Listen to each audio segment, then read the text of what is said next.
Hello students, welcome back in Evolutionary पढ़ाई with Aarti. In our last video we have covered some basic terms of accountancy, जिसका link जो है description box में दे दिया है, तो आप उस वीडियो को भी जरूर देखें.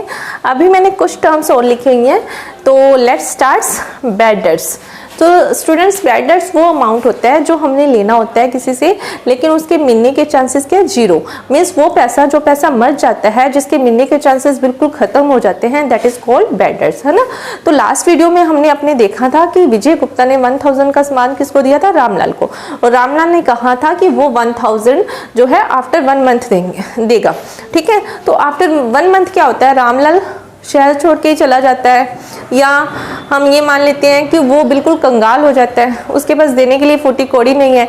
तो जो वो 1000 का अमाउंट है वो विजय गुप्ता के लिए क्या, बैड डेट्स अमाउंट बन जाता है. ठीक है, जिसके मिलने के चांसेस बिल्कुल खत्म हो जाए.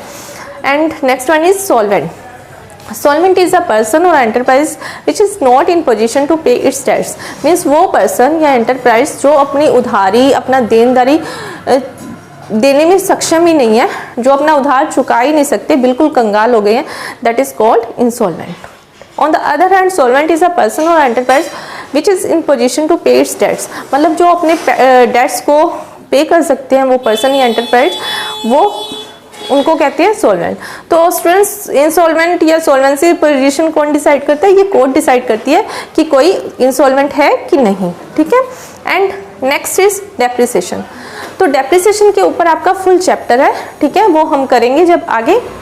लेकिन अभी के लिए हम देख लेते हैं कि depreciation means decrease in the value of assets. Means assets की वैल्यू में जो गिरावट होती है उसी को क्या बोलते हैं, डेप्रिसिएशन. राइट.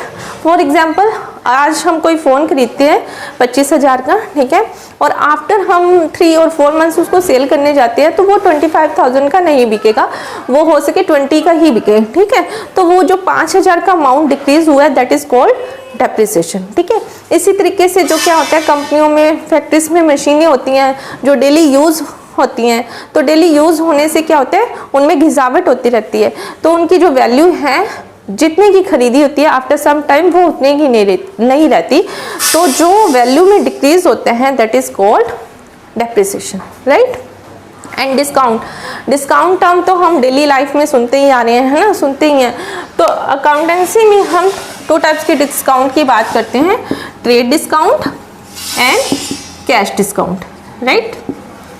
कैश डिस्काउंट नाम से ही पता चल रहा है, जो डिस्काउंट हमें at a time cash payment करने पे मिलता है ना. कैश पेमेंट करने पे जो डिस्काउंट मिलता है, that is called cash discount. और ट्रेड डिस्काउंट, ये हम चाहे सामान कैश में खरीदें चाहे क्रेडिट पे खरीदें, ये ट्रेड डिस्काउंट हमें तब दोनों केसेस में मिलता है. ठीक है.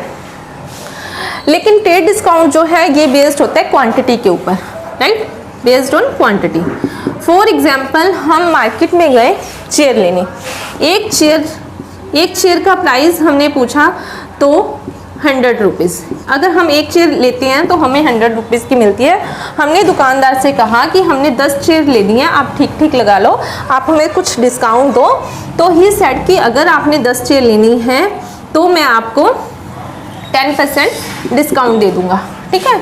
तो 10 चेयर बननी थी 1000 की, लेकिन आफ्टर 10% डिस्काउंट वो हमें कितने का, 10% डिस्काउंट 100 रुपीज़ का हमें डिस्काउंट मिलके वो 10 चेयर्स हमें कितने की पड़ गई, 900 की. ठीक है. तो ये ट्रेड डिस्काउंट है. और कैश डिस्काउंट के केस में क्या है, शॉपकीपर ने कहा कि अगर आप अभी एट ए टाइम हमें पेमेंट करते हो तो तब हम आपको 5% डिस्काउंट और दे देंगे. ठीक है. तो ये है, अगर हम क्रेडिट पे लेते तब तो हमें 900 का ही मिलनी थी, लेकिन अगर हम कैश पेमेंट कर रहे हैं एट ए टाइम, तो वो चीज़ जो 10 चेयर्स जो हैं उसके ऊपर 5% डिस्काउंट और मिल जाएगा हमें, तो 45 रुपीज़ का डिस्काउंट वो और हमें जो है शॉपकीपर प्रोवाइड करेगा. ठीक है. That is cash discount. I hope आपको समझ आ गया होगा. Next is entity. Entity is an economic unit which perform economic activities. Economic activities are those activities which are performed to earn money. मतलब money earn करने के purpose से, पैसा कमाने के पर्पस से जो भी एक्टिविटीज़ की जाती हैं, that are called economic activity. Right. तो फॉर एग्जांपल रिलायंस इंडस्ट्री है ना, तो ये जितनी भी इंडस्ट्रीज हैं इन सबको एक एंटिटी कहा जाता है। क्यों? क्योंकि इनका एम ही क्या है, एक पैसा अर्न करना। इनकी जो भी एक्टिविटीज हो रही है उसका मेन मोटिव क्या है, to earn profit, right. Income और प्रॉफिट क्या है, income is a profit earn during the accounting period, ठीक है। जो अकाउंटिंग पीरियड में जो भी प्रॉफिट अर्न किया जाता है दैट इज कॉल्ड इनकम। और इनकम कैसे कैलकुलेट की जाती है, income is calculated revenue minus expenses, ठीक है। जितना भी रेवेन्यू अर्न हुआ, फॉर एग्जांपल हमें सेल करने के बाद जो है रेवेन्यू अर्न हुआ 50,000 सेल की हमें, ठीक है। लेकिन ये पूरा हमारा इनकम नहीं हो सकता ना, क्योंकि इसमें एक्सपेंसेस अभी लेस करने पड़ेंगे। तो जितनी 50,000 की सेल हुई उसमें से एक्सपेंसेस फॉर एग्जांपल 30,000 के तो एक्सपेंसेस ही हैं, सैलरी है, कॉस्ट ऑफ प्रोडक्ट है और भी कॉस्ट ऑफ गुड्स सोल्ड। तो ये सारे खर्चे निकालने के बाद जो है हमारी इनकम कितनी बनती है, 20,000, right. And next one is book value. Book value is the amount at which an item is appears in the books of accounts, right.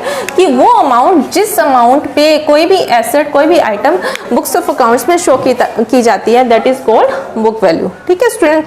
For example हमने एक मशीन खरीदी 80,000 की, राइट, और हमने अपने बुक्स ऑफ अकाउंट्स में उसको दिखाया 80,000 पे, और आफ्टर सम टाइम उसकी जो वैल्यू है वो हो गई 1 लाख, ठीक है। तो हमें उस 1 लाख से कुछ नहीं करना, ये जो है जिस अमाउंट पे वो एसेट हमारी बुक्स ऑफ अकाउंट्स में दिखाई गई है that is called book value, right. And balance sheet, balance sheet is the statement of financial position of business, ठीक है। जो बैलेंस शीट एक स्टेटमेंट है जो बिजनेस की फाइनेंशियल पोजीशन को शो करती है, राइट। तो ऐसे हम left hand side liability show करते हैं जब बैलेंस शीट बनाते हैं, ठीक है। यहाँ अमाउंट आता है और यहाँ पे एसेट्स, राइट।